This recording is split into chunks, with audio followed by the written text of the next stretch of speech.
Hey everyone, I'm super excited to share something amazing with you today. This video is brought to you by Lemfi, an incredible app that has become a game changer to families in the diaspora sending money to Africa. Now, if you have friends or family in Nigeria, Ghana, Kenya, or Uganda, Lemfi makes it very, very easy for you if you are living in the USA or Canada and you want to send money directly from your card. So the good thing about Lemfi is that you do not need to top up any wallet at all. And the best part is that there is zero transaction fees. Many folks in America and Canada use Lemfi to send gifts to DWJ, and thank you very much for everybody who is loving DWJ and sending us gifts every other day. And I can honestly say it is a hassle-free and completely secure application. Transfers happen in just under a minute. Now, the other good thing about Lemfi is that Lemfi offers competitive rates, which means you always get the best bang for your buck. Now, here is the most exciting part. If you download the app with my referral link or enter my referral code DWJ, I'll say that again, DWJ, at sign up and make your first transaction of over $100, you will receive $20 cashback. Okay? And don't forget about the rewards program. You can earn points with every transfer you make. The more you send, the more points you accumulate. The best part, you can easily turn these points into cash for your next transfer. It is a win-win. So what are you waiting for? Please download Lemfi if you're in Canada and in USA, and let's do this together. So thank you very much and welcome to DWJ, Dialogues with Jagero again.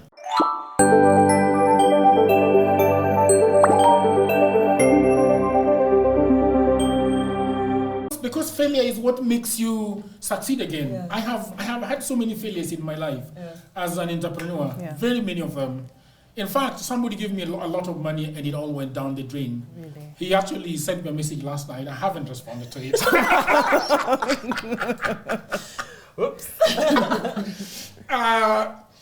But he's looking, he wants us to do the business again. Yeah. He wants to pump in more money, and I'm afraid of accepting that money again. But if he's willing, even though you lost it the first time, then go for it. Technically, it wasn't a failure because he's still talking to you. So now he believes in me. Yeah.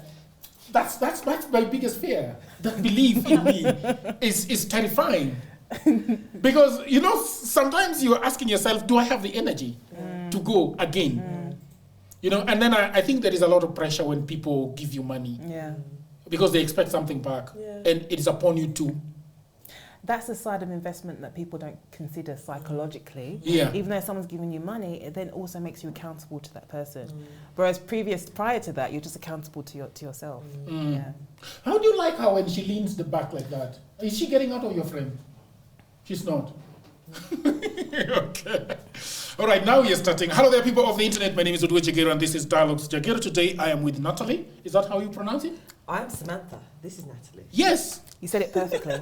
Yes, I know that she's Natalie. Yeah. We're good. Okay, today we are going to be talking about the story of one of the best burgers in town. It was called Mama Rocks. It is very juicy. What I remember about it is the juice that comes from it when you crunch it. Yeah? I'm glad you still have those memories. Okay. We made an impression. Yeah, and so we are going to be talking about the start of this story and the end of it. And I have a feeling that it's coming back. Maybe. So, Natalie, how are you feeling? I'm feeling a mixture of emotions. Okay. Obviously, we're going to go through the ups and downs of Mama Rocks. Okay. It's bittersweet. So I'm feeling a mixture of emotions. So it's a very complicated, loaded question right now. I'm still processing. All right. Yeah. But how are you, apart from Mama Rocks, how are you feeling as a person? You've been out of the country. Yeah, so I've been doing a lot of research, undercover research, because there are other projects that I'm working on in line with Mama Rocks and potentially other ideas, other restaurants. So right now I'm feeling a lot of pressure, But I'm in a stage of acceptance where I believe what will be. I can only try my best, and it will happen. Yeah. What's meant for me will happen. Yeah. I want to come back to you because now the way we are going to background this story of Mama Rocks is that it's I think it is tied to who you are as I think sometimes I consider you English. Do you consider yourself English, by the way? No, and that's what's so intriguing because people ask me that all the time. Identity comes up all the time. And identity was one of the drivers behind Mama Rocks in the first place. Okay. So my father was Kenyan, my mother's Nigerian. I was raised in London. Which makes you English? Well, my psychology, yes and no. Okay. Our sensibilities, maybe, yes. I think our value system, our value structure, and the need for structure is very European. Yeah. But my attitude towards life, I would say, is very African. Okay. Yeah. So I think I'm a global citizen. Let me say that. I want to ask you how you're doing, and then I'm going to ask you a second question based on the English African Nigerian issue. How are you doing? I'm doing okay. Okay. I'm doing well. I feel like I'm going through a transitional period. There's entrepreneurship brings ups and downs in life, and I'm definitely feeling that that kind of roller coaster journey. Okay. And sometimes you just have to feel the feelings of the moment. Yeah. And there's not much you can do about it. Yeah. It's part of being an entrepreneur. I want to circle back to the issue of identity. Forgive me. We're gonna do a lot of identity thing because I love it. You imagine you went to Europe. Yes. Okay. Yeah. Or in America.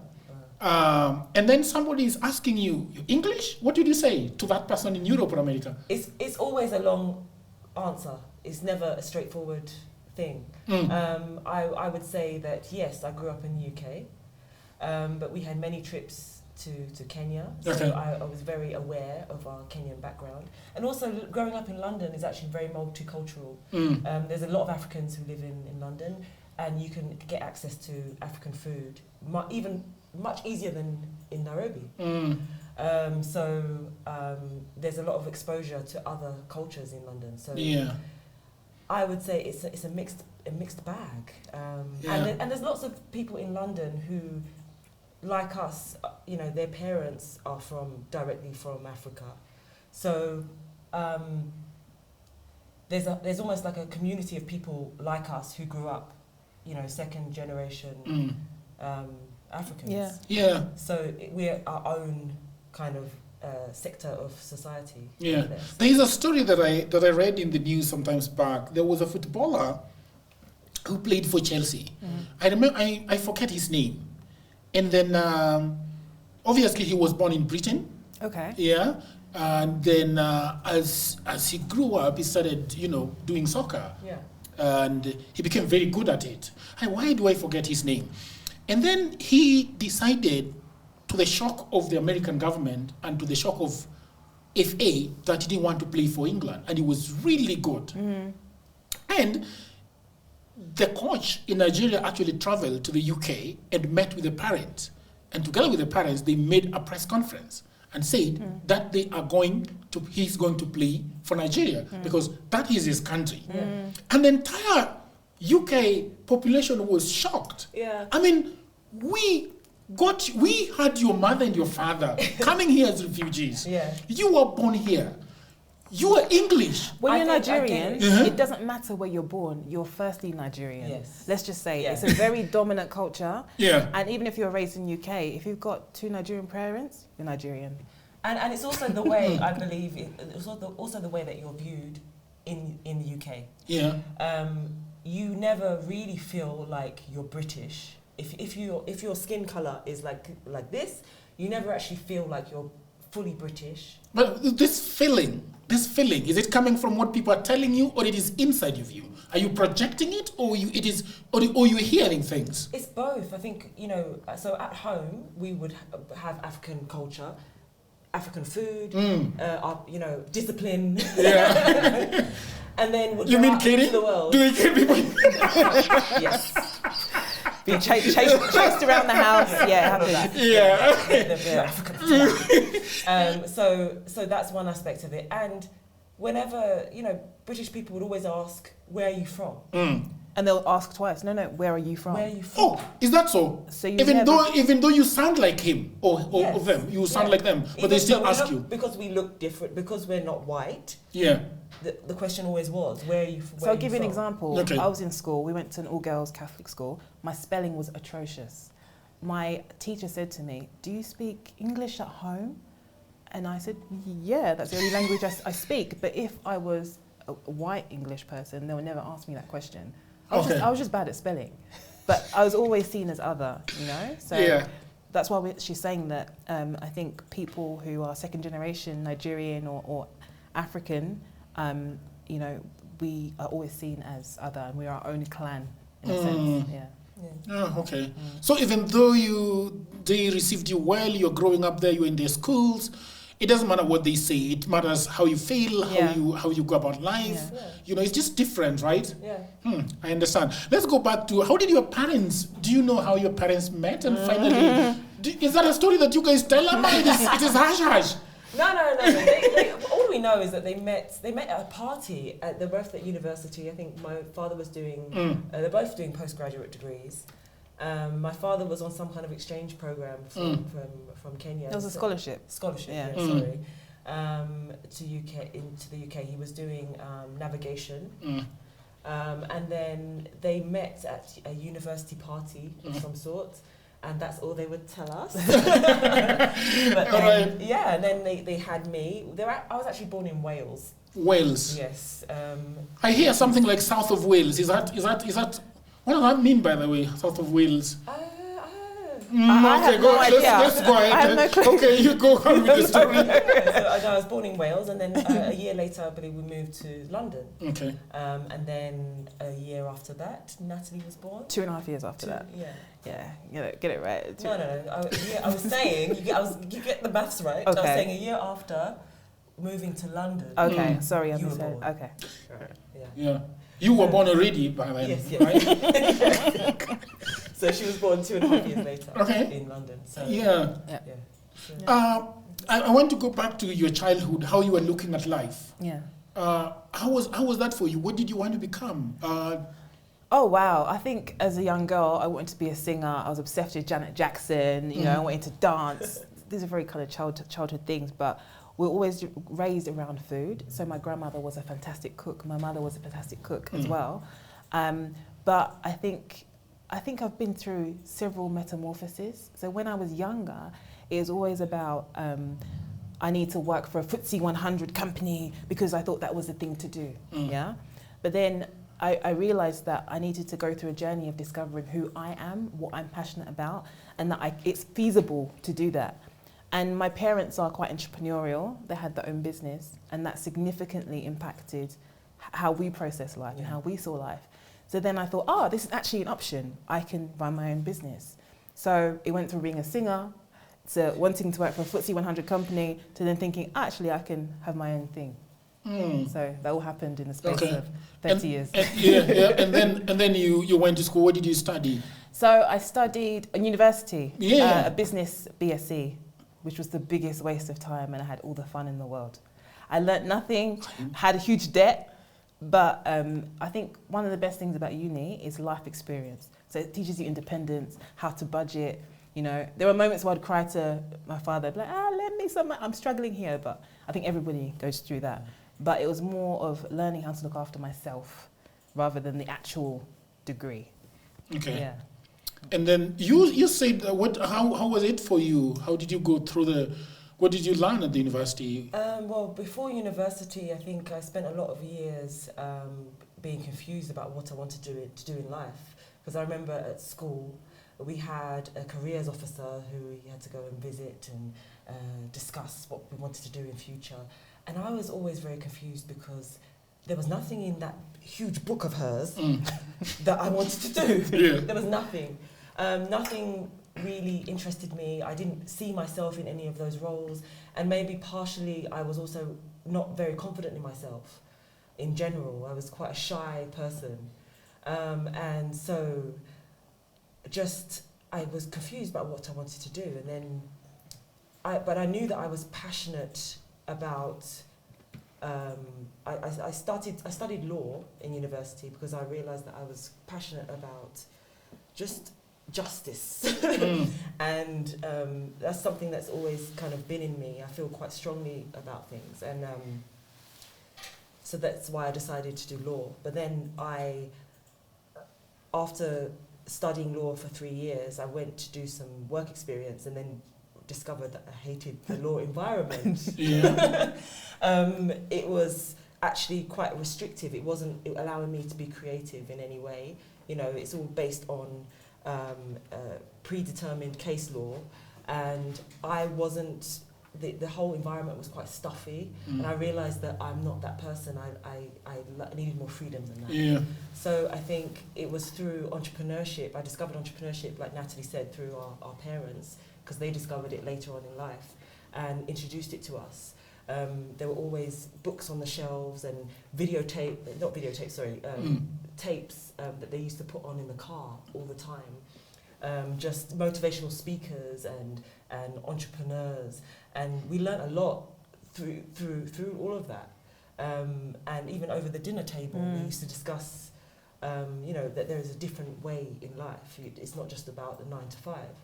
So they're the ones who introduced me to that, and I've caught that bug ever since, and it's really hard to think of anything else except for doing my own thing, charting my own course and creating something. It feels so good to create something and see it come to fruition. Yeah. So it was something that I had to discover and realise that a job wasn't for me. And yeah. I read somewhere of you being in the corporate for 9 years. Yes. Was that you, Natalie? I think it is you. Yeah, well, it was me. I worked for one organisation for 9 years. 9 years? Yeah. And the reason why, it actually felt like I was self-managing and I had a lot of independence in that job. And that's why I really enjoyed it at the time. So I was working it was a charity, and I worked in the HR department. Is this in London or somewhere else? In London, yes. Okay. I worked for the HR department, and the role was all about, it was building a centre for education, and also there was a lot of recruitment involved in it, and basically creating projects that I could get up and running and would help the organisation. And so that was a form of entrepreneurship for me, because it was an independent role. Even though I was in a job, it was a very independent role. And so that taught me a lot about structure and about, HR is all about structure and all about processes. So that gave us a huge foundation. Well, we both worked in HR eventually. That gave us a nice solid foundation to learn how to run a business in the proper way. While she is there, where are you toiling at? I'm job hopping. Like nothing. Are you the kind of person that really you are always on the move? She looks like somebody who is really? on the move. Yeah, you do. I'm always thinking something. No, because you know what it was? You know when you're hungry and nothing's quite satiating you. Okay. So I'll be in a job and I feel like something's not itching that scratch. So I think, maybe it's the place. Maybe I need to go somewhere else. So I switched jobs. I was in maybe one job a year. So I worked for different media companies, and I got to the point where, so I worked my way up through the HR career ladder, and I became a HR advisor, and I worked for Fox, so 20th Century Fox, and I'm obsessed with film. So I thought, I love film. I'm completely obsessed with film. I love it as a format. That's why I love social media. I love coming up with ideas for creative content. So I thought, I'm in a great company. I get to watch free films. What is it that's not cutting it for me? I wasn't happy. It wasn't satisfying me. So that's why I decided, maybe I need to venture into entrepreneurship. Yeah. So I was job hopping, to answer your question. So let's go back to there is. I read so much about you guys. I did a lot of research about you guys. You feel honoured. At some point you were doing something with a restaurant in London. I couldn't get it properly. Oh yes, yeah. Tell me about it. She has spoken, so I want you to tell me more about it. So when we made the decision to leave our 9-to-5 jobs, we thought, you know what, we really need to understand this restaurant industry that we decided to choose as a means of entrepreneurship. We don't want to start it and not have a working knowledge of what it's like in reality. So she was hired for a job at Patty and Bun. Patty and Bun is this phenomenal restaurant in London that serves gourmet burgers. So we actually struggled to get jobs in the restaurant industry because they looked at our qualifications and they're like, why do you want to work in a restaurant? What's wrong with you? Why do you want to be a waiter or a server when you've been a HR manager? It doesn't make sense. So it was a bit of a struggle, but we persisted. So she worked for a burger restaurant. I also worked for the same burger restaurant. And I had 3 jobs. I also worked for another company called Pret à Manger. So they make gourmet sandwiches. So we cleaned tables, we cleaned toilets, we emptied bins, we served customers. So we really understood the nitty-gritty of, the behind-the-scenes restaurant stuff. And luckily enough, at Patty and Bun, we spoke to the owner, and he was quite gracious, and he explained to us, the do's and don'ts of running a restaurant, which was really helpful. So after that we knew, okay, we've done the worst here. Nothing can be worse than this. So it's worth it. So then that's why we did that for about how many years? 2 years? Yeah, 2 years. So our salary, we shared a bed, we shared a room. Living together. Yeah. Perfect sisters. Yeah, because we had to downsize. No.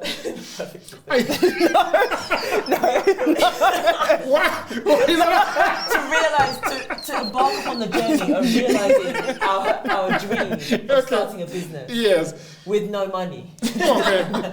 We felt the need to downsize and downscale in terms of our finances. And by this point, I didn't have any kids or anything like that. But your mother and your father pissed off. They were now living in Kenya. Oh, they left. Yeah. They left us in the UK. All right. So we were in the UK, working. Really grueling hours, actually. Working as a waitress is actually very grueling. Like, people don't understand what they do. Like 12-hour shifts, 11-hour shifts on your feet. Yeah. Dealing with angry customers. Yeah. But I don't know how we got through it. Yeah. I don't know what. So we had to scale back, and so we were paying rent for a one-room apartment, and so we were sharing a bed. But the question I want to ask. Sharing a bed is good. Especially when it's a 4x4. But I want to ask you a question about your friends.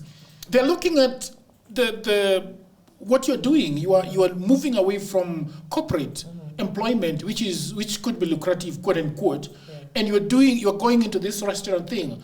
You're saying, you guys are mad. What is going on? What are your friends saying? Actually quite supportive. Oh, yeah? And funnily enough, one of our friends came with us to Kenya. So, and because of that, she met her husband. I'm not going to say who this person is, but we were a threesome, so we decided to come together.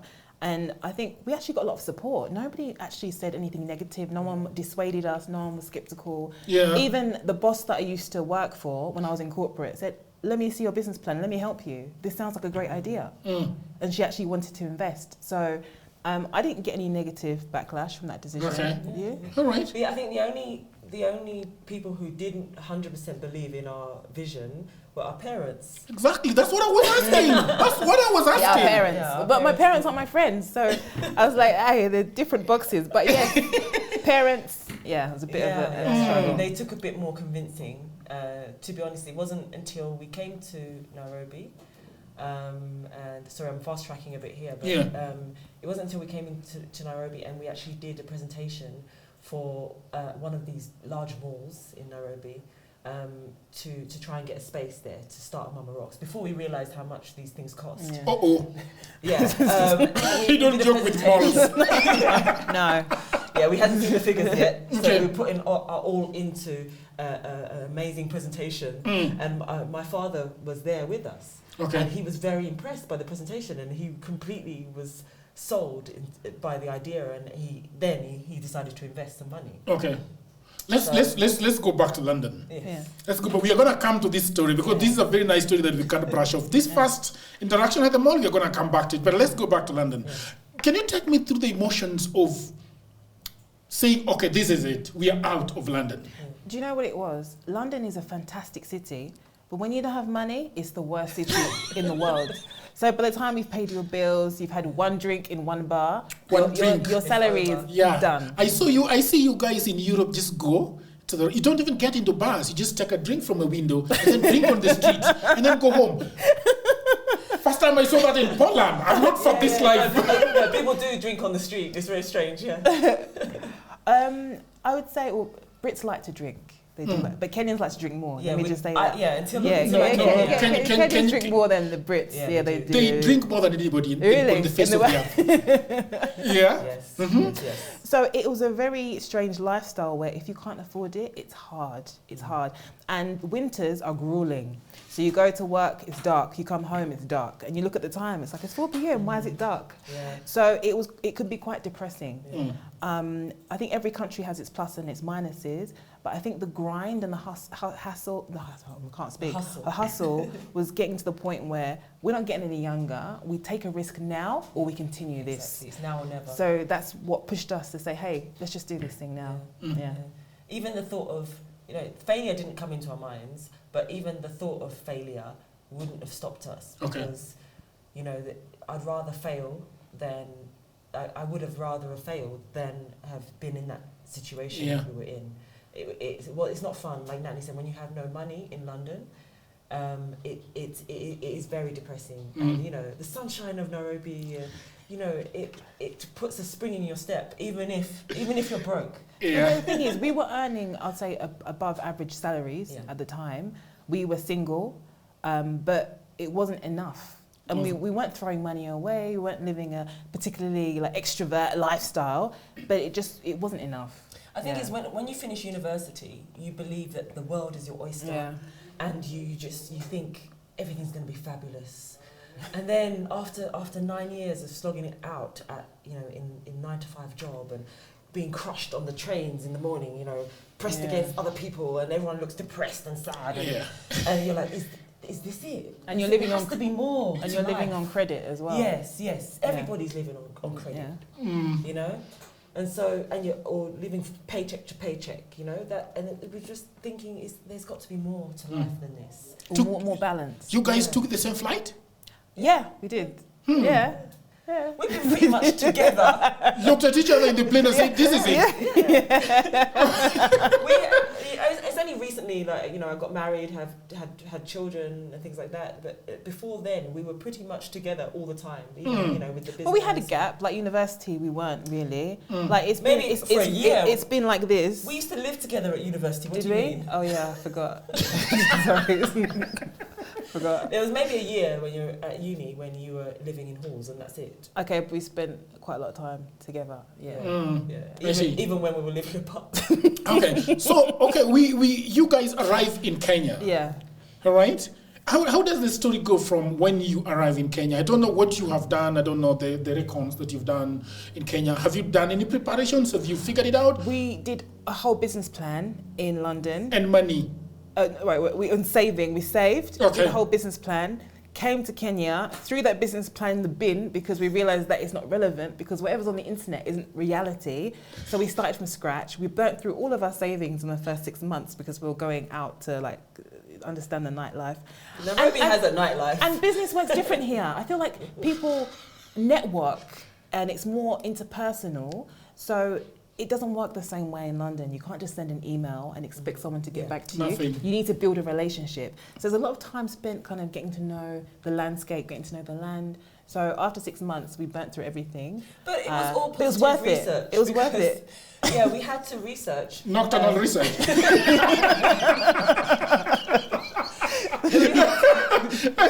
We had to understand Nairobi, because it works completely differently from London. Yeah, not the same. So we had to understand it from the inside out. This is serious. I'm not just saying that. Yeah.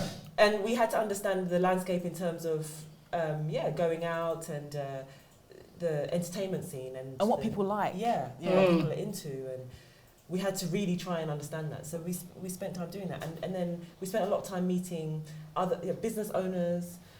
And they pointed us in the right direction of suppliers, and we really spent time trying to find great suppliers because our brand was very much about quality.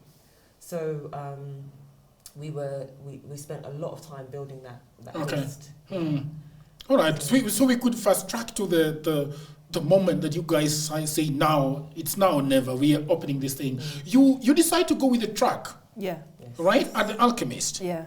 Can you tell me a little bit about the story of that truck? So now it is time to go to the mall, because this is where I think this is what actually pushes you guys to the direction of the truck. Yes, correct? Definitely. So we had this meeting where we did a presentation at, I can say, Two Rivers Mall. Yeah. Just before it opened.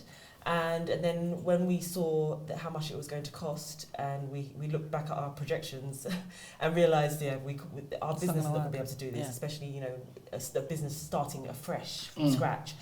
Actually, we had a conversation. Someone put us in touch with Kevin Ashley, one of the owners or former owners of Java. And it was just a network thing. They got us in touch with him, and he gave us some fantastic advice. He took us for lunch. Yeah, he took us for lunch, and he was open enough to give us the lowdown on how things work here, and the kind of money that we would need to invest for an establishment like Java. Ladies, do you know how much one Java costs to kit out? Because are you ready for that? And he told us, and we're like, no. So what I suggest to you, he actually is the one who suggested the food truck. Yeah. And it's a business where you can go to the customers, you can get feedback, it's manageable. So that's where that first idea came from.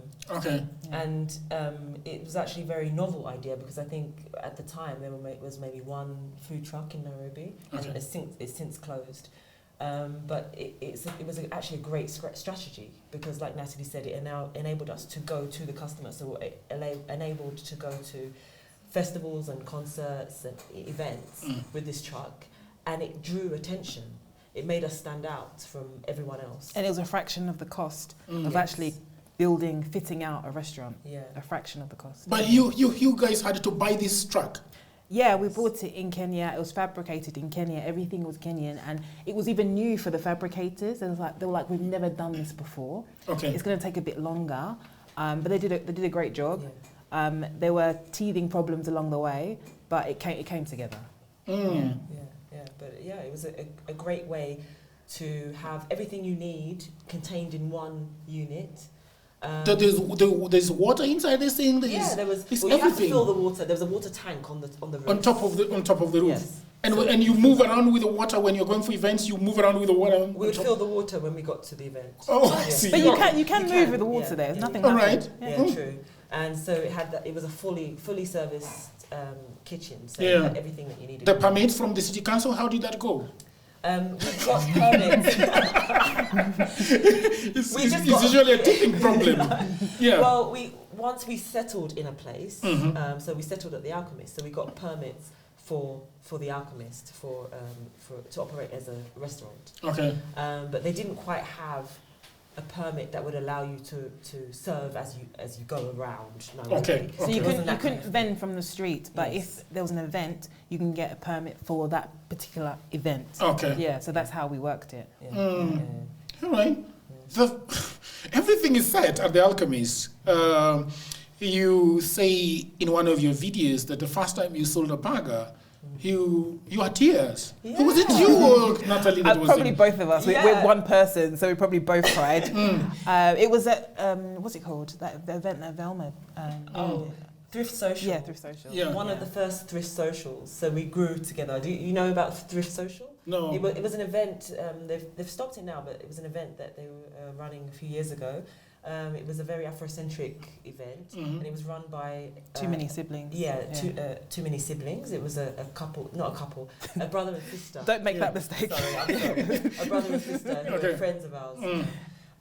And a very kind of fashionable, hip event. And so it was a great partnership. That was one of our first events. And it was a hit. People were really intrigued by the truck, asking lots of questions. We got feedback from people. It was great to get feedback directly from people, to hear, what they liked about our burger. And, being in that truck and being directly faced with our customers, it enabled us to take that feedback and put it straight away into the concept and to improve the concept. And it is quite emotional, because all the effort and work that went into the menu development, the curation, you know, it's like you're putting your heart on a plate and you're saying, what do you think? Yeah. So when you get validated, it's quite emotional, and you think, okay, maybe I wasn't wrong, maybe I wasn't crazy, maybe I made the right decision. So it was like it was a payoff, so it was validation, so it was emotional. And it was a concept that we'd worked on for more than 2 years by that point. And so, you know, from the idea that was just scribbled on pieces of paper to coming to fruition and people actually enjoying it and then getting that feedback, and, you know, you see the excitement in people's eyes, it really felt, I'm feeling emotional now, it really felt great. It really felt great. And to get that support from the Nairobi community was fantastic. Actually, that's also very even till today, they're messaging us on our I looked at. I saw your website that is now not really working well. Yeah. We have another one. You have another one? I'll share with you the email address, the web address. The web address. And it's better. It's better? Yeah. Yeah, it's a better one. But anyway. All right. Anyway, so this is taking shape, right? And you guys are happy, and money's coming in. You're saying we got something going on here. People are liking it. People are enjoying it. You are at the Alchemist, and then at some point in the Vice video, you say that you're now selling thousands of burgers. Okay. And now, because in the video, you guys are still cooking by yourselves. I see you guys in the kitchen still cooking with those beautiful, you know. I think those ones were one for TV for the Vice. The nice black ones. You know, we always wear them. That's how you. Always wear them. That's how you. They look really new. Oh, thank you. No, okay, so now how is the growth? Tell me about how the growth was. Was it exponential? It was very organic, and I think the initial phases of doing the festivals helped build our customer base. So when we were at the Alchemist, we already had customers.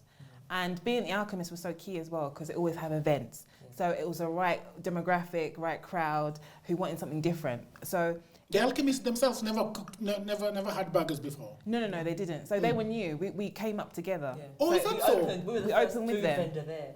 Yeah. We were the first. Okay. Yeah. So it was more like a partnership, and so we grew together. And I'd say growth was very organic and it didn't skyrocket. It was very steady. It was nice and steady, and it was comfortable. I was going to say we started off with just us two, my brother, who was the chips fryer, and one other person named Eva. So a family friend. Yeah, he was a family friend. So it was very much us doing most of the work. You know, I was flipping the burgers. Natalie was mostly interacting with customers and coordinating all of us.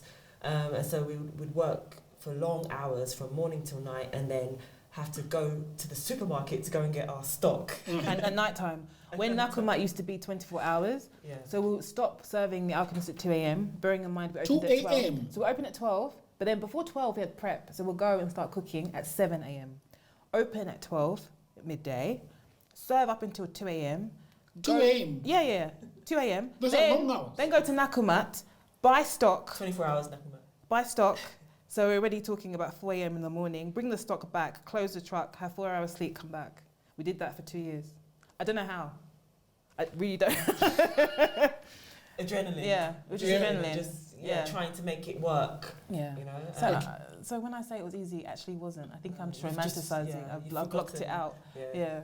And we were doing all the cleaning, everything. You know. Do you know how much cleaning there is involved? I think restaurants is very greasy, but and burgers especially. Oh my goodness. Burgers. The smoke. Different. No, the grease. The grease. Literally thick grease. You have to wipe off every day from everywhere, from the ceiling, the sides, everywhere. Yeah. So, that was a lot of hard work, but it was fun. I think the interaction with the customers really helped to keep it fun, and we were having fun together. Yeah. Okay.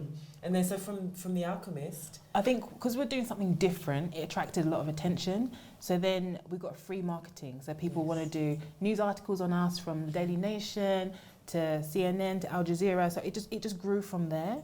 And then we thought, okay, we need another branch. So that's where Kilimani came about. Okay. Yeah. And we really wanted a space that was us, because the Alchemist we were sharing with other people, with other vendors, and the Alchemists themselves. So the Alchemist are the ones who put their stamp on the place in terms of how it looked, the decor and the vibe of the place. And we loved it. And there was a lot going on there, but we wanted a place where we could establish our own brand identity, our own brand identity. So the Kilimani branch was our first time being able to do that, and we went to town. We tried within our budget. With a very, very small budget. We used a lot of very quite cheap materials to construct. So what was this place like, the Kilimani one? It was just bare land. Okay. Basically, it was a bare plot. At the time we moved in, no one else was there. Since then, there's lots of different activities going on there, but it was just bare land, and so we built. We put a shipping container there. Okay. And some wooden furniture. And it was painted nicely. We got a graffiti artist, very nice painter, to paint icons on the corrugated iron sheets. The sheets. We had corrugated iron sheets, and on the shipping container. The shipping container. Yeah. Sorry. And so it looked very different, and it had the right balance between being a bit rough and ready and sophistication and style. So a lot of people were coming there to take photos and using it as a background for their photo shoots and things like that for free. Before we learned we should have charged these things. They were buying the bags. Yes. Okay. It gave people something to talk about and to share. So that more people got to know about us purely because they were taking photos of the place. Okay. So it was very African inspired. So do you know? I don't know if I'm pronouncing it correctly. In Ndebe, there's a style of South African housing that style of painting. A lot of colours. I've seen one in Cape Town. Yes. Yeah. Very colourful. Very much Cape Town. It's all over Cape Town. So. We used that style to decorate our shipping container, and we I think it was novel at the time. Yeah. It was novel. So you kept the one at the Alchemist, or you? Yeah, you we were moved? still at the Alchemist. So we had the truck at the Alchemist, and then we had Kilimani as like our own location. It also meant hiring more staff, training people. Remember before it was just a tight-knit family. Now we're inviting strangers into our organisation. Why HR is kicking in. Yeah. HR is kicking in. It becomes interesting now. Okay. This woke us up. Yeah. We had to engage our HR backgrounds into this. Yeah. Let's talk about the menu though, because we what were you at? We're going to put a lot of time on talking about the one that a lot of people love, the mango, the Masai mango, right? But I don't know, what were the maybe the top 3 burgers that you guys had? Kenyans, we're patriotic, yeah? So when we see mango, Masai, mama, even just the word alone, people already bought into the concept. Yeah. So that was number 1. That was our bestseller. Then it was the sweet mother. Okay. So we had sweet potato sauce, hot sauce, and beef and bacon. That was our number 2. And then we had the TIA, which is just your normal standard cheeseburger, was our 3rd bestseller. Oh, okay. Yeah, so those were the top 3. But I think people really enjoyed what made our burgers different. I think people really enjoyed the sauces.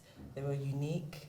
No one. When you say they were unique, can you talk a little bit about the uniqueness? Yes. Because I saw the Suya from. Is it Suya? Yes.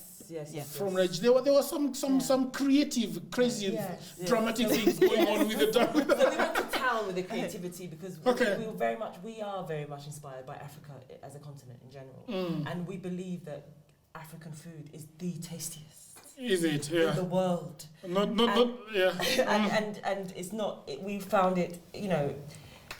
We found it unfair that nobody seems to know this.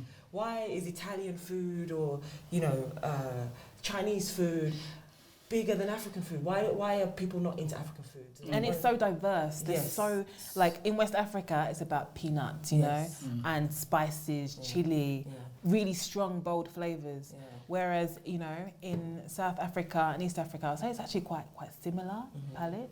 It's a bit different. North Africa is also wildly different. So there's a lot of inspiration, from all of these regions of Africa. So we went to town with getting this inspiration from the best foods that Africa has to offer, and then basically interpreting it into burgers. So each burger represented different regions in terms of its cuisine, different regions of Africa. So our mango mama burger, mango mayo, mango Masai mama burger had mango sauce in it. I'm not going to give away how it's made. But everybody loved it. It balanced, the burger is savoury and the mango sauce is obviously a bit sweet. Yeah. And so that balance, I think people really enjoyed that kind of You came very close to talking about the specifics on the Vice video. Do you think so? I don't you came very close to it. But it's on the menu, but it's all about the quantity. If you get the quantities wrong, okay, I see, okay. So, yeah. Because I thought that's what, I'm not a cook, but I was thinking, they are saying a lot about this. Oh, really? On the Vice video. You'll never get it. You never get it. Never get it. And even the Sweet Mother burger, it had a sweet potato sauce inside, and that's something that no other burger has. And you know, the sweet potato is very much an African thing as well. So we put that in the burger. And the Suya burger, Nollywood. It's called the Nollywood burger. The Nollywood burger. Nigeria. Yes. So we would on the beef patty we put a Suya spice mix on the beef patty, and then we had a peanut sauce that went on top, and so it's almost like a deconstructed Suya experience. Suya is it's a bit like nyama choma. It's roasted meat, and they put seasoning and peanuts onto the meat, and so we basically reimagined the Suya and created a burger out. Yeah, the first time I ordered it, I was like, shit, it's very expensive. You know, my office was just very close to you guys at the Ankole restaurant. You know that building, Ankole restaurant. Ankole, yes, the building. That's where I was. That's the first time I ordered it, and it was very expensive. But I was like, okay, a lot of people are talking about it. Why not? Yeah. When I sunk my teeth into it, it was amazing. It was very juicy. Thank you. But I was taken aback by the expense, by how much it costs. I don't know. And then when we met with you, you broke it down for me in a way that I think nobody has ever broken down the cost of food in this country. I don't know who want to talk about the cost, and I think this becomes very, very difficult for you guys, right? Because of the cost. Yeah. So I think we'll tackle it together, but I'll just mention one thing. One of the most predominant ingredients in a burger is cheese, right? Okay. So when we're talking about products, it's about supply and demand. How many people in Kenya eat cheese, cheddar cheese? Very few. As a percentage, exactly. So what does that do to the price of good cheddar cheese? It becomes a luxury item. Exactly. Yes. And Mama Rock's is a gourmet burger place. We're not using any cheese. We're using the best cheese. So when you combine that with also the best meats, it elevates the cost. Our bread had butter in it, so it wasn't just ordinary bread. It's brioche. Brioche. Our sauces had multiple ingredients in it, which increases the cost. We slow cooked our chicken wings, for example, in coconut oil, which is not cheap. The cost of electricity for cooking meat for 8 hours is not cheap. So all these things add up. Do you want to talk a bit more about food costs? I think also, just costs in general after COVID just skyrocketed. So the cost of all of our components really added up, and I feel like there's a lot of things that we're not producing locally that I feel like we should be. We should be producing locally, but they're being imported, and that affects the prices of things. And so people might think that we were making a lot of profit doing Mama Rocks. That's the biggest opposite joke of the century. Reality. Yes. So, for example, we fry our fries in sunflower oil. So when we had the the crisis in what country was it? There was an oil crisis. I can't remember, but it had a massive impact. Ukraine on the cost of oil. Yeah. We don't use solid fats to fry our fries because we always give our customers what we would consume ourselves. So and we're very conscious about what we eat and what goes into our bodies. Right? So we would never give people give the public what we wouldn't consume ourselves. That is the paradox of entrepreneurship and capitalism, because then. Thank you. Yes. Yes. Can they be in the same bed together? Yeah. No. Can they? Capitalism and entrepreneurship. Well, yeah. Yes. Well. But you see now the thing is that when you want to be a good person and still be a business person, that's what I mean. Yeah. Yes. It becomes very difficult. It does. Because you're going to suffer if you want to be good and become a good business person, because the profits. Because for example, you don't want to cook with sunflower. You want to do sunflower oil because that's what you eat at home. But then there are lots of people who are using. I mean, I don't know what oil they're using down in town that smokes that bad. And there's lots of shortcuts that others are taking. That's what I'm saying. Yeah, in terms of the meat quality, making the shelf life last longer. They add additives to. And we weren't freezing our beef because it affects the flavour and texture of the beef. Always fresh. What I meant to say, can you be moral? Does morality and capitalism go hand in hand? That's what I meant. I think they are not good bedfellows. Are they? Maybe that's why we're not currently in business. There has to be. I think you could find a way. I don't know how you would find a way, but then you are having a Kilimani, shop, and then you are having this one as an alchemist. Yes. Something happens, and you start opening others. Yes. What happens? I think that the thing that triggered us to open our third branch was actually... Was this the last? The third and the last? No. We had 5 in the end. Okay. we had journey. It was Corona came and decided to stay for a little while. Okay. And that affected everything in terms of our ability to trade. We had the Alchemist shut for a few months. And that was one of our, we had the Alchemist and Kilimani, so that was one of our well-performing branches.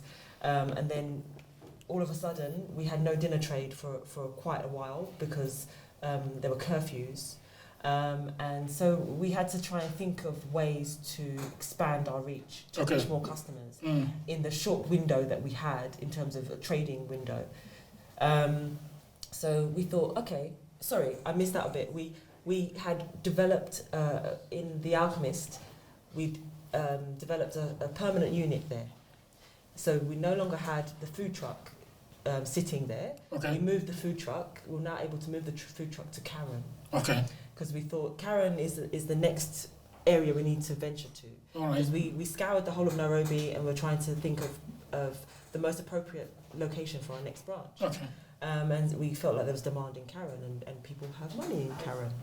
That was our logic. So that we assumed that there'd be a lot of demand in Karen. So before we get to Karen, we opened Riviera. The reason for Riviera was we needed a base kitchen because the theory was to have consistency with all of our branches, we need to produce everything in the same place. So that if a customer tastes a sauce in Kilimani, it's exactly the same as Westlands, exactly the same as Riviera. We also had a team now, so we had an accountant, we had a cost controller, we had... I read about that. We had the staff. whole thing kicked in, a proper business. So when it kicked in, where do you put them?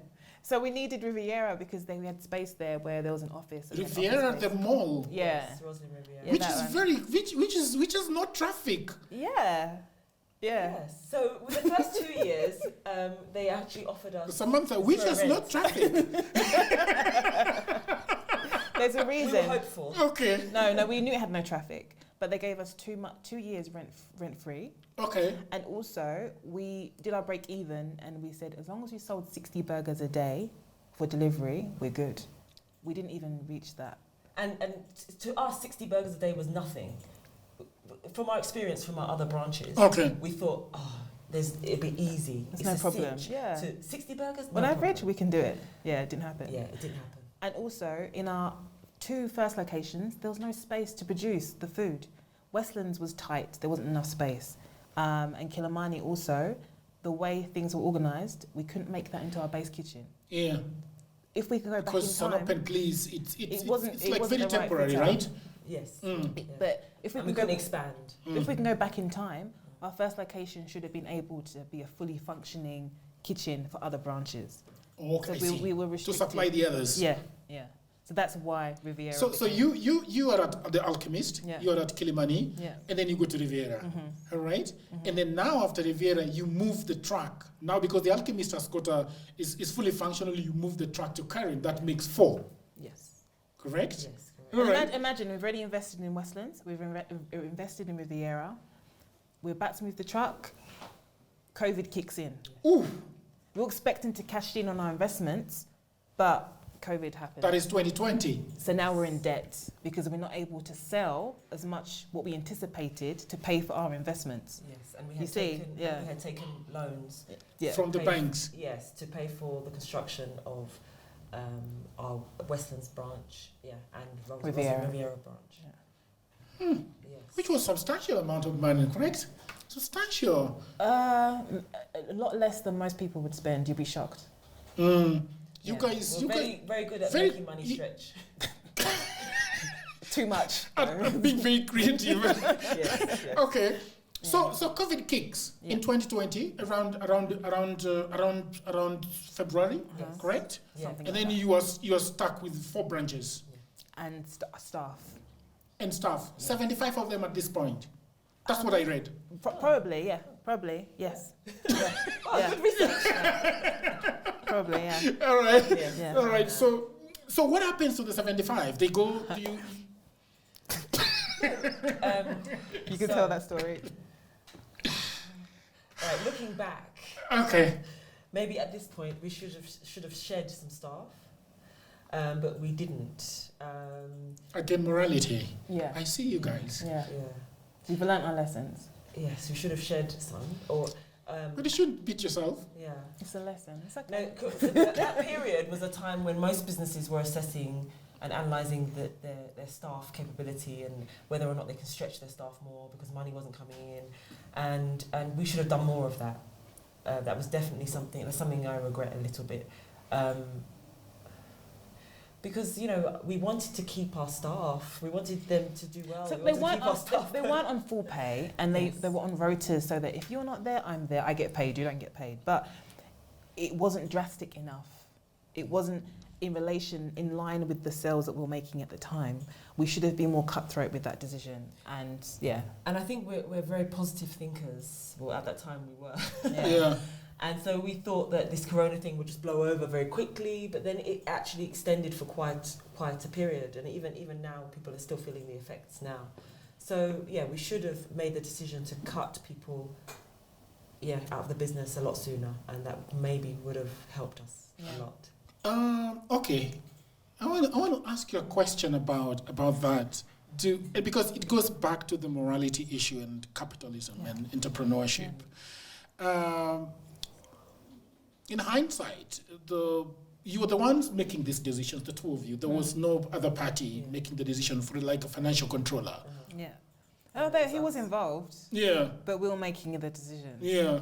And I'm glad you brought up this point, because in terms of lesson learned, anyone who's starting a business, I feel like you need a board. You need a sounding board. Okay. Because sometimes you think you're making the right decision, but you're not. Or maybe you are, but it could be a better one. And it's good to have a back and forth with people who are seasoned and experienced who said, have you considered this? Yeah. Or maybe that's not the best idea. Or maybe we're being too optimistic. Yeah.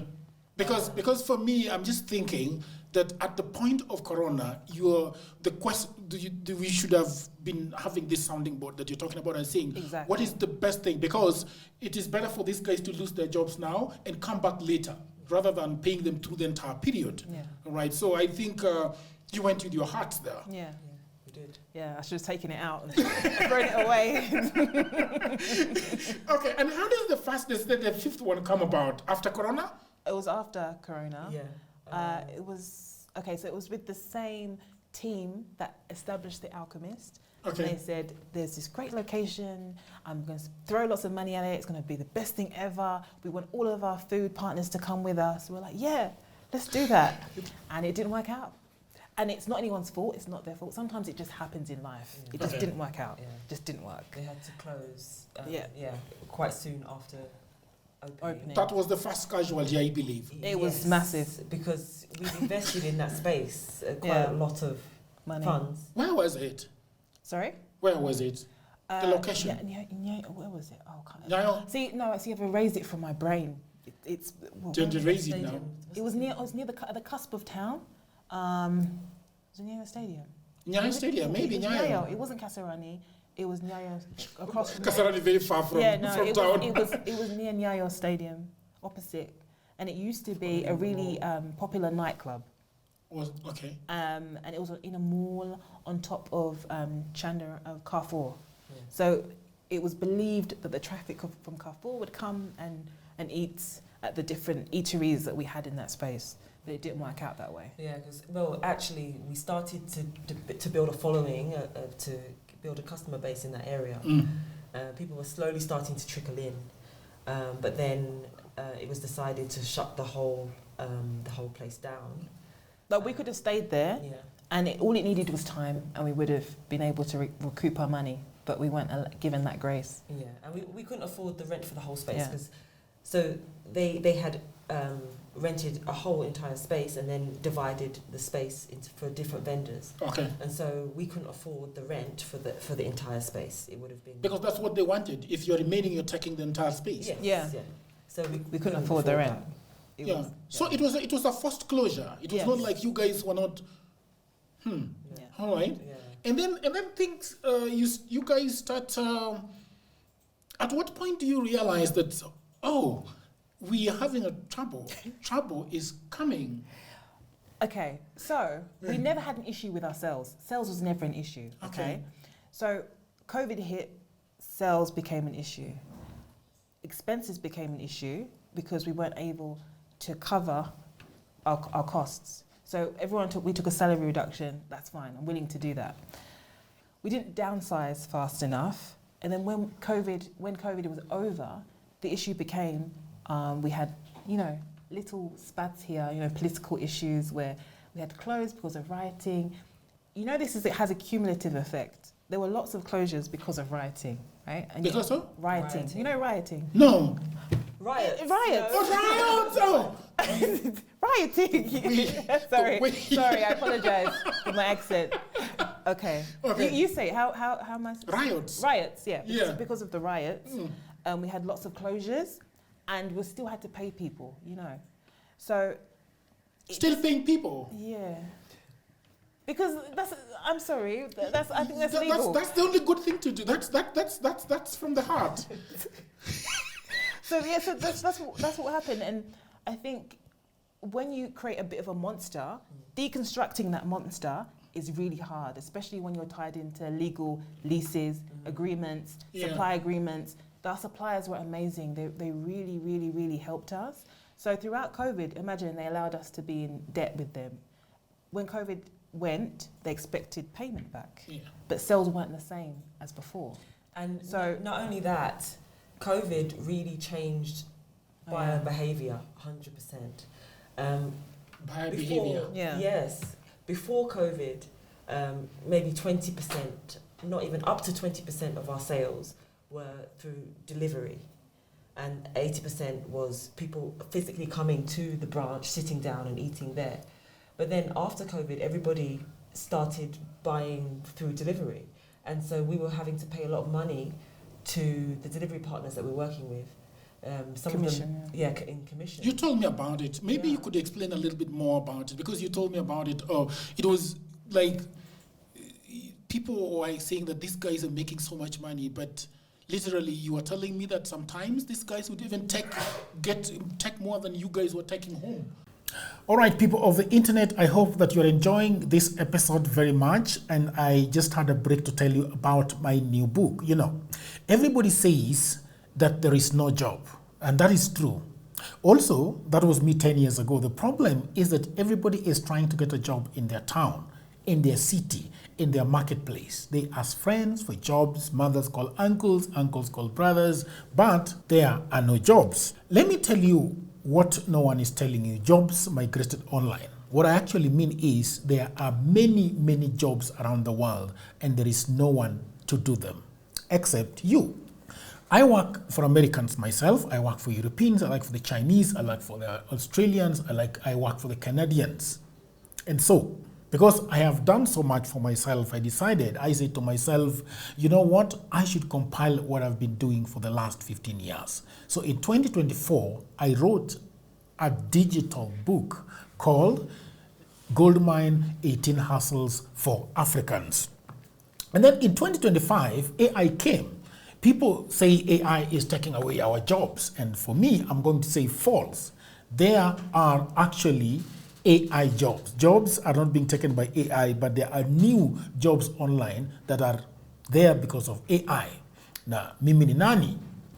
I created more jobs. And for now, in my new book, we have 25 online and offline jobs that you can leverage on if you do not have a job.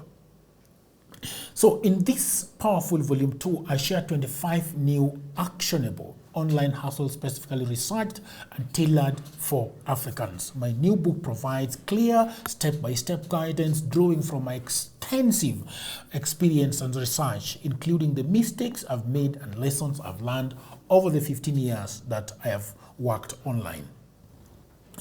So what can you do online? You can become an executive assistant for busy folks in Europe, America, Canada, and get paid for tasks like watching videos and taking online surveys. Okay? You can build a lot of things. Build a business as a virtual assistant, start an e-commerce shop without capital, be an affiliate marketer, or you can also become actually an English tutor and tens of AI jobs. If you have a job, that is fine. But I also know that you can buy this book for that brother, for that sister, for that mother, for that cousin, for that husband who is watching Netflix all day at home. Buy it for your friend who is always asking for cash. You know that friend. Now, all the information is on the description below. You can also inbox me, you can WhatsApp me, or go to my website, which is odworjigero.co.ke. And now, back to programming.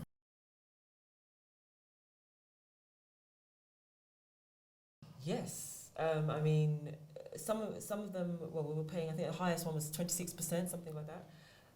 We were paying 26% commission, which is a lot more than the margin that we were taking. I'm not going to reveal what that margin was, but it was very small. So imagine your operating costs are about 70%. So whatever you sell, 70% just expenses, right? Yeah. So if someone's coming and taking 26%, what's left? 4%. If you're lucky. And then taking into account wastage, food wastage. Dropping things on the floor. Maternity leave you're paying for. Yeah. So you're paying for someone's maternity leave, and yet you're having to hire someone else to cover them. So there's all these additional expenses. Something breaks down, you have to pay for maintenance.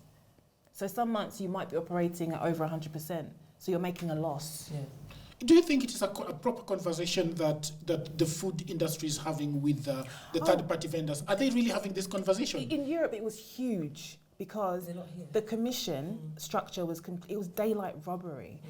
They were taking 30% of your turnover. And that's actually the average. Which is everything. Yeah. You know that restaurants in Europe make between 4 and 5% profit margin. You're good. So that's nothing. Restaurant is a lot of hard work with very little returns. Where you make money is the bar. If you're in the bar game, you're good. Food, there's no money in food. So whenever you have a restaurant, you have to have a bar. If you don't have a bar, you suffer. And that's another thing that happened to us. There was a statutory change where in Kilimani, we could no longer sell alcohol because we're too close to a school. And we were given no notice. Literally overnight, we had to stop selling alcohol. And that really affected our sales again because people weren't able to come have a burger and a drink. They wanted that experience. We used to have a lot of single men who would just come in after work and have their Tasca and a mango mama. And that's every day, that's their ritual. Yeah, so it just overnight there was a big cross put on all of our signages. Because they wanted us to close our bar.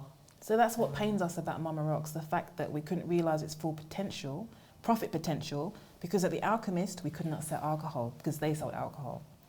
In Kilimani, the bar was removed because of statutory changes. Riviera, the unit was too small to sell alcohol. So And there was no one to sell to. There was no one to sell to as well. I have a big problem with your Riviera branch. I have a big problem with that one.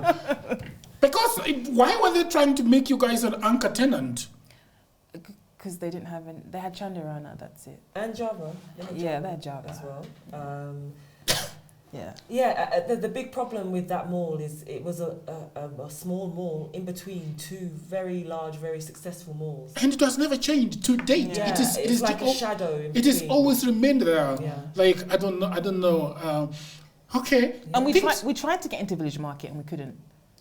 Why? Because they're already established vendors who are not leaving. They're not leaving that place. And they already have burger vendor in there. Yeah. Yeah. If they have a burger vendor, you don't come there and compete. They don't allow it. Yeah. Which is good, I think. Yeah. To protect, because you remember the problem that you had at the Alchemist is that two other guys came and were stuck next to you guys. You remember you were telling me that story? I don't remember now. Oh no, that's Kilimani. That's yes, that's Kilimani. That's Kilimani. CJs, I love CJs. Yes. I'm not gonna, but they came in with their billions of dollars, Yeah. beautiful sites with date venue, and demolished. There were two petrol stations that moved in literally either side of us, and those petrol stations came along with every restaurant you can think of. Overnight. I think there should be a law that if there is a restaurant here, you can put another one too close to it. Do you think that should be? How does that work in London? Do they look at it? Competition is good. I think it helps sharpen you as a business owner. Yeah. But they do have the same thing in London. I just came back from there last week, and they limit the number of, say, burger vendors in a certain facility. They should. They do limit the type of food. Because at the end of the day, it is only the government that can protect you. Yeah. If the government is not protecting you, who's going to protect you? I mean, You're going to talk about the government? Which government? The London, the British government or this government? This one. My mouth is shut. You should talk about this government. This government is fucked up. Okay, leave it to Kenyans to talk about their own government. Yeah. So a perfect storm was creating. Okay. So we had the debt from COVID, sales slowing down because of the riots, and people being afraid to spend their money, competition in Kilimani, deliveries, being our main source of trade because of the changed behaviour. Yeah, and with their high commissions. Yeah. There is a morning or an evening that you guys are having a meeting between the two of you and saying there is a dark cloud. You had that meeting? Several, and I have to say we had a really great team. It was for 6 months. We knew we were in trouble. We knew, and so we tried to change the menu. We tried to have cheaper options on the menu. So we tried to offer people more. We tried a strategy of creating dark kitchens. What kitchens? Dark kitchens. So basically kitchens. I don't know what it is. Or satellite kitchens where you would set up a kitchen in a particular area that would it wouldn't be visible for customers, so you couldn't really pick up or anything. It was just purely for deliveries to create hubs where people, the delivery partners could just pick up food from there and take it to the customer. So we could get to the customer in their residences quicker. Because all the data was telling us, delivery, people want delivery. Okay, we'll give you delivery. Yeah. We'll open up in an area, but we also, all the CJs were there, Art Cafe was there, Burger King was there. So we thought, you know what, if these guys have certain information, we did all of our research indicating that this dark kitchen place was in a good location. It wasn't. But all the data suggested otherwise. So then I start questioning the data. How real is the data? How well are these? Where were you getting the data from? From third party again. From our delivery partners and others that I won't mention. I believe that we basically ran out of areas where people have enough disposable income to afford our product. We have to accept that our product is niche, and for a niche sector of society, right? So we're already in Kilimani, which was our busiest location, Westlands, Karen, Runda area. So outside of those areas, it was very difficult now to find areas where people could afford a 1,350 burger. So I believe that we had kind of saturated the areas of possibility. And so that's what we were experiencing. And we didn't have the cash to renovate Kilimani. Because if I could go back in time, I would have closed down all the branches, just had 2, and renovated them and made them very nice venues to sit in. And I'll be done. That's it. Because in terms of, you know, Nairobi has really changed in the last 10 years or so. The restaurant scene has become just something else. That you're seeing restaurants that are world class, beautiful, you know, a lot of investment, and these are places that we're now having to compete with. And you know, we've got our place in Kilimani that we built for nearly nothing. Yeah, it's falling apart. It's falling apart. It was due for renovation, and we didn't have that cash injection to be able to do that. The banks, we'd already maxed out. And they weren't very friendly. They weren't very friendly. No, the one, I'm not going to mention which bank. We were banking with them from the beginning of time. They'd never given us one loan. One bank was very good, but one was just absolutely terrible. And there was no reason why they shouldn't give us a loan. So we just didn't know the right people. They had no heart. Yeah. The day that you guys want to pull the plug, do you remember that day? The day. Yeah. Who called the other and said we are pulling this plug? I had just given birth. Yeah. I was literally 2 months down the line after giving birth, so I was at home. And we were, so even though I'd just given birth, we were having meetings now and again, discussing what our next move was going to be, how we're going to keep the business alive. And you know, we made desperate attempts also to sell sell part of the business to another establishment to try and keep it alive, because we couldn't see Mama Rock's Hold on, before we even get to that point, people assumed we had money. People assumed that we had investment. I'm telling you now, no one gave us any money. We've never had any investment. People assumed, I thought that when we were on CNN, Al Jazeera, someone would give us, some Nigerian brother somewhere, some Kenyan brother or sister somewhere would give us money. Never happened. You thought they would? I hoped, I was sure that would happen. But you didn't ask them while you were asking around? We did ask. We put a couple of posts up about the fact that we're seeking investment, so we did try. Yeah.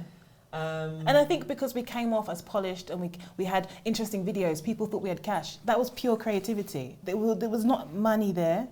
So I think it's a mixed messages, because our product was gourmet, but our locations also weren't matching the price of the product. With the two co-owners having British accents. There you go. Yeah. British accent. Privileged. No. Privileged people. No. Not at all. Okay. People get that confused. I mean, we grew up actually quite humbly. You know, in the UK, it's what there's flats called council flats that are given to people who are given to you by the state. People who are not high earners or are given accommodation where you pay reduced rates. And so we grew up like that. I mean, it wasn't rough or anything. It wasn't a rough environment, but so it was later in my parents' life that they became successful. We're not come from a rich family. So my parents hustled, and they made their own money and they made their own successes. But we grew up very humbly. So I was the one who called her. We're going back to the story now. Yes. And I said, it's not gonna work. We're stuck. You remember that? You remember that call? Yeah. What did you tell her? I'm not someone who likes to give up. I always think that there's hope. You disagreed? And that's what that optimism. It probably held us back a bit, because we should have shut things down sooner. When she made the call. Yes. Yeah. I think that was the point when we started reaching out to different companies to see if they could buy Mama Rocks, or at least part of Mama Rocks. And so I still didn't want to give up, even till the time we had to actually close. So I remember just thinking that there was hope. Because we had a plan to restructure the business. Yeah. So I was ready. We'd already removed our hearts at this point, and we were ready to throw them on the highway. But it was too late. Too late. It's too late. We wanted to restructure completely, and then scale down entirely, and then almost restart. But at this point, our supplier balance was at a point that was not manageable. So our suppliers were demanding payment back. Before you can have any conversation about. They'd been nice enough. Yeah. So it was a matter of time, and no bank was willing to loan us to pay off our suppliers to give us time in order to restructure. Why do you think the bank was dragging their feet or saying this is... I know exactly why. Okay. Asset. It's so important. I feel if you want to run a business for the long term, you need to have assets, whether it's land or property. We didn't have any assets. So therefore, a bank wasn't willing to give an unsecured loan of the amount that we needed in order to keep things going. So I think most people who run this kind of business have an asset. They were looking around and saying, what do you guys have that we can hold on to when things go south? Yeah, yes. They need to secure the loan. Yes. If I'm going to give you 10 million, you need to have property worth or something. But what happened to million. giving loans based on what is coming in every day? They're not interested. No, tell me one Kenyan bank who does that. I don't know. I don't know about banks because they are really, I don't like banks.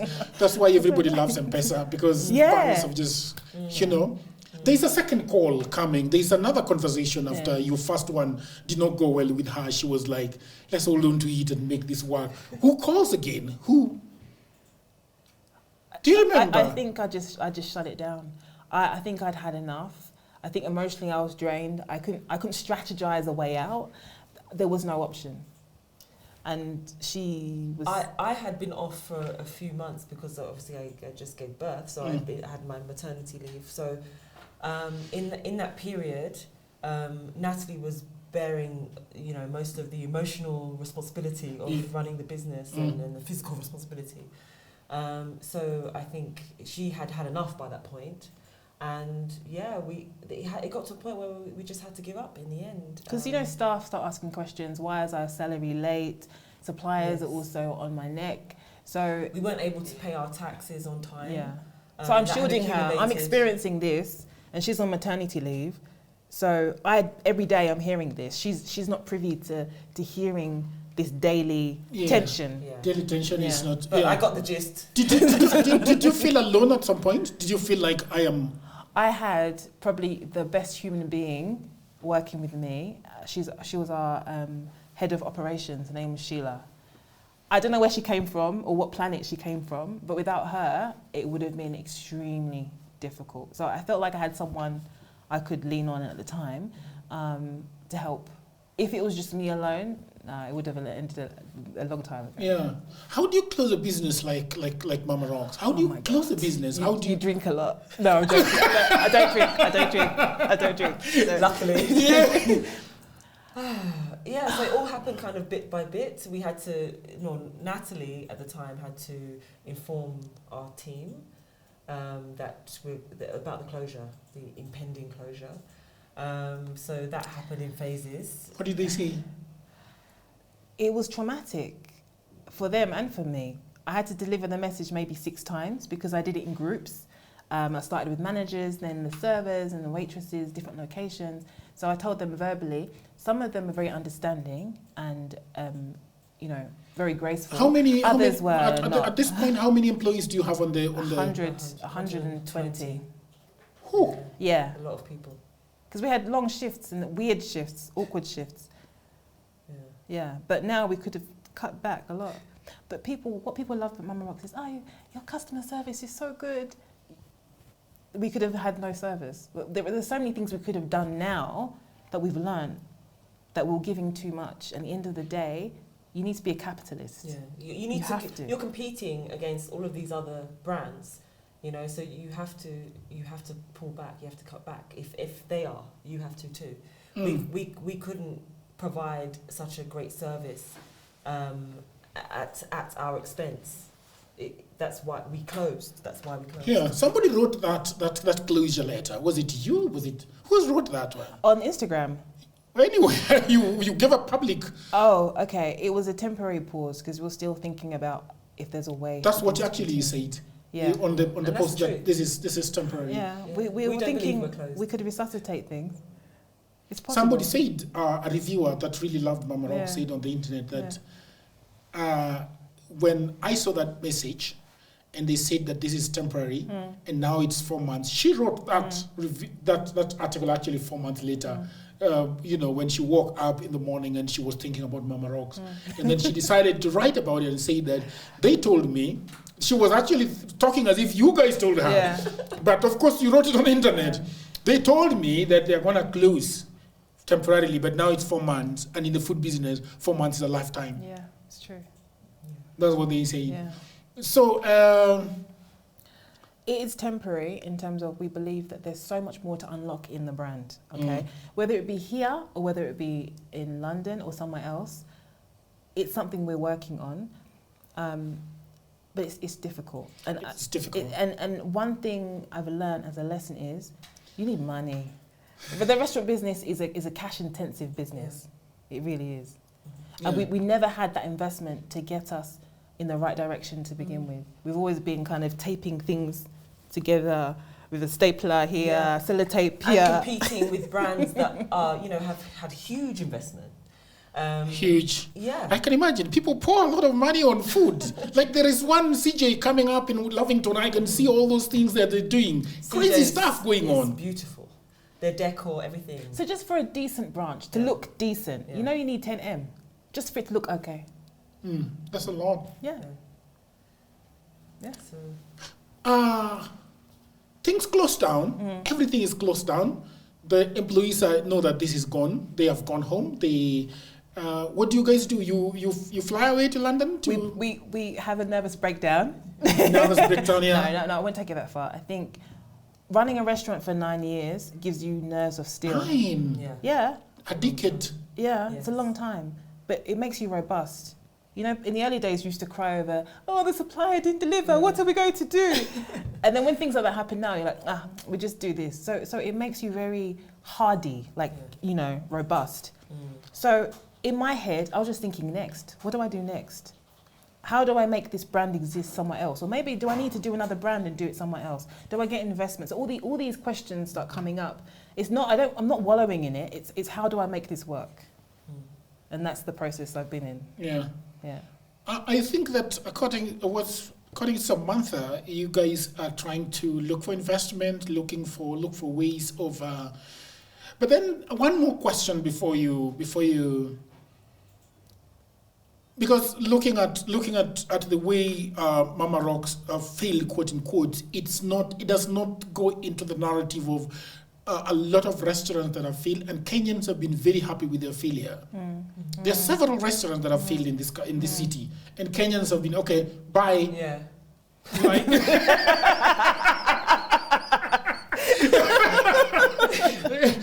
And they, according to Kenyans, they said that some of those restaurants were very condescending to their culture. Okay. Wow. Yeah, especially the French one that failed. Okay. You remember? You remember this? You remember that story? Yes. Yeah. Coming and saying they came into our city and said that we were shit, we were this. You guys came and just really got in very quietly and started doing your things and started selling, and people fell in love, and you quietly went away, which is interesting. But now for people who are watching this story and I'm saying, okay, how do I go about contacting these guys? Perhaps what you could do is to say what kind of investment, what kind of people that you're looking forward to working with, and what is the idea? Because do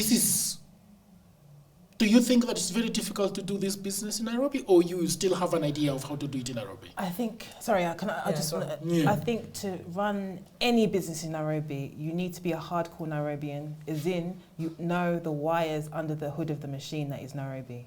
And I think we came in very naive, very straight-laced. Too straight. And I feel like you have to play it street smart. We weren't street smart.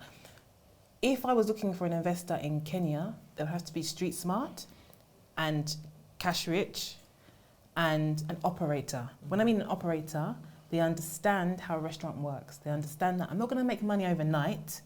They understand that we share the same values in terms of the business. The heart of the business are people. We've learned not to have too much heart. Not too much heart. We're still capitalists, yeah.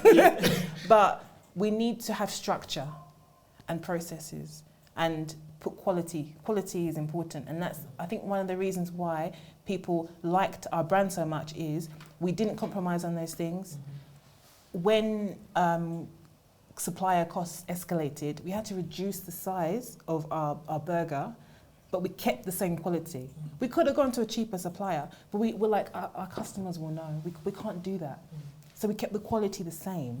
And there's so many battles you're fighting behind the scenes that you can't pass on that cost to the customer. You can't even, they don't even care. You can't tell them that.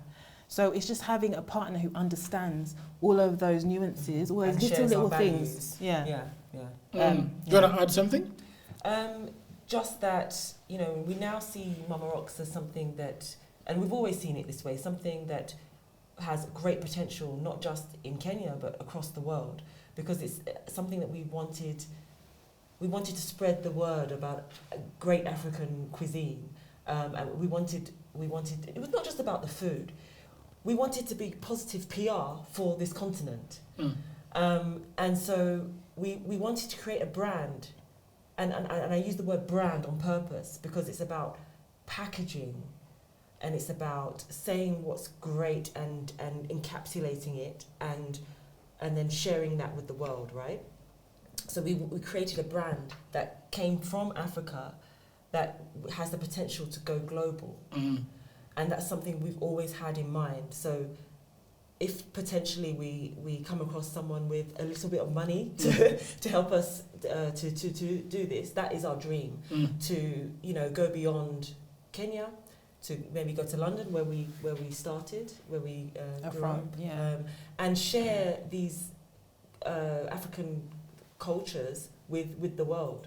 I think to start again in Kenya, for me personally, I'm shell-shocked. I have too much PTSD from operating in Kenya. I feel like I would like to venture to maybe London or even US. I know there might be a lot of barriers. It might be harder, but then the payoff and the messaging and the positive PR about the continent is also something that I want as my mission statement. And my personal dream is to do that. But I always want to come back home. So maybe in 2 years, 3 years, I'll be ready for Kenya again. I just need to breathe mentally. Just let the air in. You don't want to face your demons? I'm not ready to. Yeah. I'm not. If the perfect operator said, Natalie, Samantha, I want to open Mama Rocks, I can do this. If the owner of CJ said, I want to buy Mama Rocks, I'll say, yeah, sure. Because I know he's got a well-oiled machine. What does it look like for a chain of restaurant buying Mama Rocks? How is that going to work? Is it they're going to call it Mama Rocks within that? How does it work? Or they are buying the recipe? What are they buying? I mean, there's a combination of different things that we could do. I mean, it could be a Mama Rocks attached to another existing brand. We feel like that definitely makes sense because you're sharing costs there, and you know, we would hope we'd be able to tap into economies of scale by sharing, you know, the purchasing power that this establishment would have. So that would be a working model, or you know, if it depends how much investment this person or company has. So we're completely flexible. They can have a standalone one, or they can merge it with the current restaurant, but they have to have it on their menu. Yeah, they can. Yeah, that's a possibility. And call it Mama Rocks. Yeah. They buy the IP, they buy the name, they buy the recipes, as long as they have values. People will come wherever Mama Rocks is. People will come. So we already have customers. As long as we're aligned and they're great operators. She met one. Have you told her about the man you met, the customer you met, Bobby? Bobby, yes. So Bobby was really she was fanning out about Mama Rocks and saying how much she loved it, and she was really upset to see that it had collapsed. And she was all for getting it going again. So see, that's one fantastic thing I walk away with. The amount of support and solidarity from Kenya has been, Nairobi has been phenomenal. Absolutely. You know? They've supported us from the beginning, and even now there are messages every day, DMs to our Mama Rocks Instagram page, asking when it was coming back, and so many people. Okay, great. So they haven't forgotten about us. All right. How do people reach you if they want to talk business with you? Because sometimes we say we're going to put in the description and then we just forget. Are you at liberty to say how people can reach you? Sure. You can email us. Okay. And the email address is info@mama-rocks.com. Or that's Instagram. the best way. You can DM us on Instagram. Most of the people that might have money might not be on Instagram. Okay. So, yeah, anyway, go ahead. You can Or DM they can reach out to me on LinkedIn. My name is LinkedIn? Natalie Mwedekeli. I'm on LinkedIn, so I check my messages. Yeah, you saying your name correctly? Yeah, I'm not even sure. Am I? I don't know. You can tell me. I have no idea. I think Mwedekeli is Nigerian. No, it's Luyaland. It's from Western. Is it the father that is Kenya or the mother? My father was Kenyan. Yeah, he passed a couple of years ago. Yeah. Okay. But your mama is around? Yes. She's Nigerian, Yoruba. Ah, okay. Yes, So she's very Nigerian. Very Nigerian. But you guys now, you are Kenyan, you have got dual citizenship, or how does it work? Yes. We're Kenyan.